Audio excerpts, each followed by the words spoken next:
Welcome back. You're still watching The Globe. The last French soldiers have left Mali after 9 years of a presence there, crossing the border into Niger. Now, the French military says that they'll retain more than 4,000 troops in Western Africa region, though.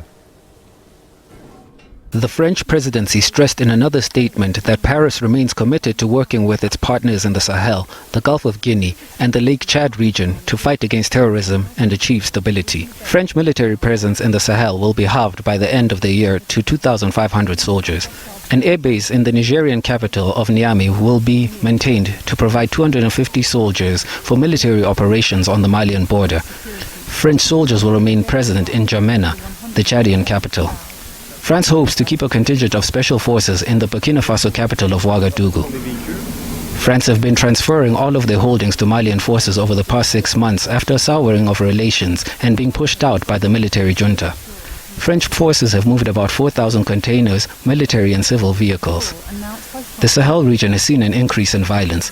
This despite the presence of the Russian paramilitary group Wagner.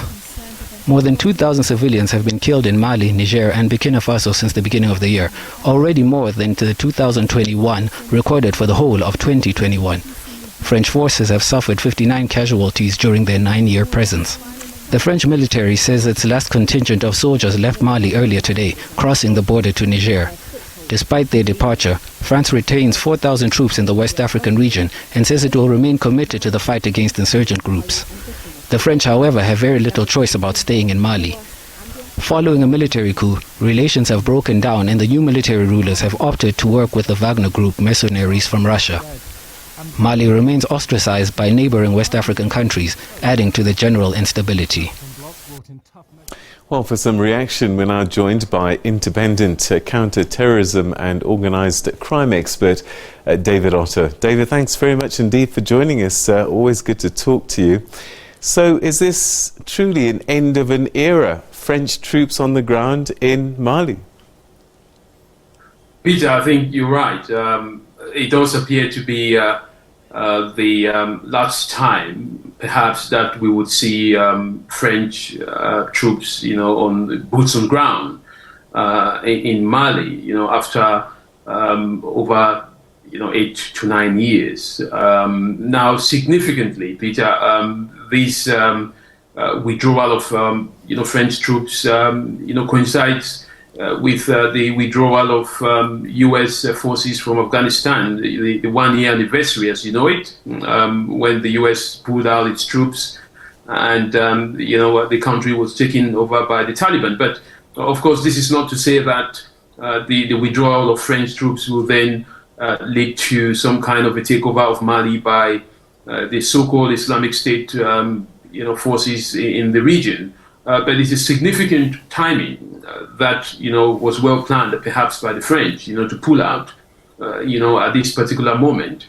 And, in the backdrop of some attacks that were carried out in the northern part of Mali, where some Russian forces, according to some news agents, what they're saying is that these are mercenaries that were killed by jihadist forces. So it's a coincidence, but as you rightly said, this will be a sad day for Paris. Pulling out of Mali, after decades of Operation Barkhane, but also pulling out its forces from the United Nations MINUSMA mission in Mali. Significantly, this will also impact not just French forces, but of course, as you know, there are a contingent of German forces that, are reconsidering their position in Mali. There are British forces there. All of these forces were relying on the French front operation basis. So it's a significant step, but it then ushers in, the relationship that Mali has established with the Russian government. Therefore, what we are seeing now is that Russia will then therefore fully occupy the areas where the French forces have now completely pulled out. So it's one in, one out. All right, we'll talk a little bit more about this shift in power dynamics on the ground in terms of international presence. But remind us why the French troops were welcome in the first place. And is this good optics for the coup leaders to have managed to get rid of the French? I think you've got to remember, and same with the audience, that this was 2012, when the situation in Mali was deteriorating. But this was as a result of the French-led NATO invasion of Mali, where, Gaddafi was killed. And some of these, jihadist forces left Mali and, went towards the Azawad region and formed alliances, threatened to take over the capital, Bamako. And of course, the French were called in.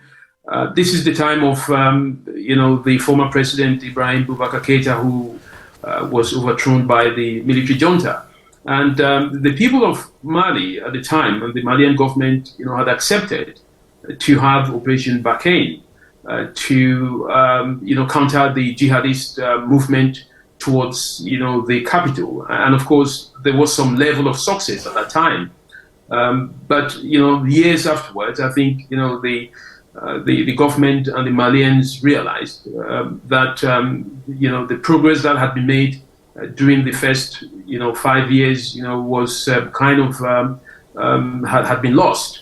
And therefore, it did appear to them, especially the Malians, that the insecurity in the country was, not getting any better. And this was one of the reasons, why the military junta, or that is what the military junta, had put forward, saying that, there was a lot of insecurity and the government had no solution. Therefore, the president had to go. And this was then linked to the fact that, the French, were somehow, working together with some of the militia groups, some of them that are linked to the jihadist groups. The government accused the French of, aiding these groups, to cause insecurity. And it wasn't helped, by the fact that the French government had insisted, after the double coup d'etat by the military junta under Assimi Goïta, that the government, the military government should hand over back to a civilian authority. Now, this meant directly, Peter, that the French were getting themselves involved in the internal affairs of the country, and this was not taken very lightly. So, coupled with the deteriorating insecurity, the people began to put pressure on the French to evacuate the country. Even some of the jihadist leaders, had called for the French to leave as a precondition to enter into negotiations with the government. So, those triple reasons: one, the people putting pressure; secondly, the incoming of the military junta; and thirdly, the fact that the French had not found any solution to the crisis as had been promised or expected. It left the Malian government, the military junta, with no choice. After the fallout with the ambassador, it became a matter of when, and this is how we came to where we are, to a point where the last man from the French military, left Mali to Niger Republic. All right. So, as you've said, as one steps out, another steps in. What's in it for Russia?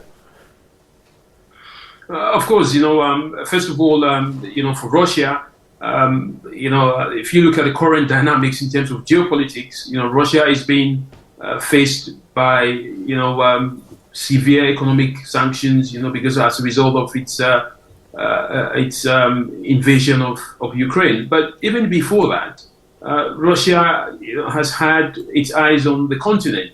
They've looked at, engagement in military, partnership, and, they found Mali to be a base where they can pickpocket the French, owing to the level of distaste that the population, has been expressing in terms of the presence of the French. So for the Russians, what they did to the French in in Central African Republic, where they, took over, some of the military and security partnership, it had to be repeated in Mali. So it's an expansion, but also a sphere of influence, for the Russians. Now, perhaps the talk by the media that, these are not Russians, but these are mercenaries. Of course, the Malian government has, refuted that. They've said, we signed an agreement with the government of Russia, and therefore, this is a partnership that is born out of sovereignty. I think it's a victory, perhaps, for the Russians to outsmart the French from Central African Republic. Now they are pushing them away from Mali, and perhaps, this is not the last battleground, from a geopolitical perspective.